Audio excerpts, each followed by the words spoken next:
จักกันก็บ่ได้หลายวันปานใดดอกน้องแต่หัวใจอ้ายมันจังจอคิดฮอดแต่เขา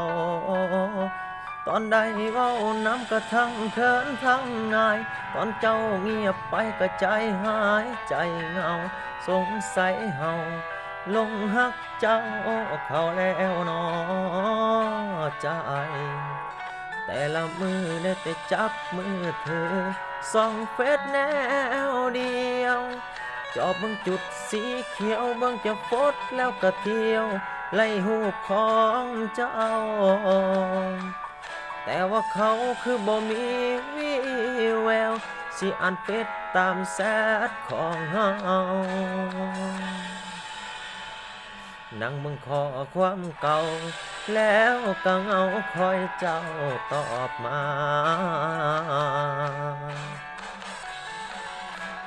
อยากทักไปหาเขาแต่ว่าตัวเก่าเขาบ่ทันอ่านเขาคือสิรำคาญเขาคือสิยิ้มหวานใส่แซดคนใหม่น้อยใจว่าสิบ่ทักหาแต่ใจพี่บ้ามันอดบ่ได้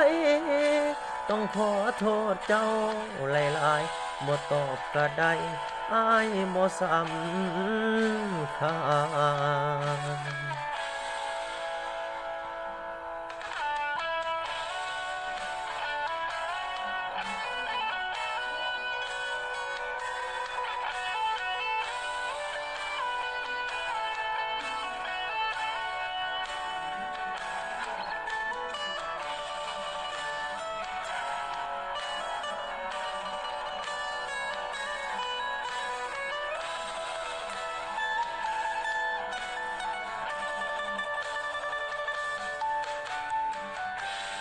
หูบ่นอ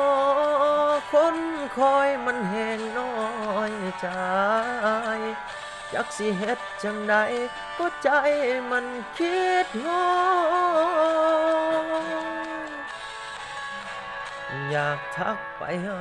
เขาแต่ว่าตัวเก่าเขาบ่ทันอ่านเขาคือสิรำคาญเขาคือสิยิ้มหวานใส่แซดคนใหม่น้อยใจว่าสิบ่ทักหาแต่ใจพี่บ้ามันอดบ่ได้ต้องขอโทษเจ้าหลายๆบ่ตอบก็ได้อายบ่สำคัญอยากทักไปหาเขาแต่ว่าตัวเก่าเขาบ่ทันอ่านเขาคือสิรำคาญเขาคือสิยิ้มหวานใส่แซดคนใหม่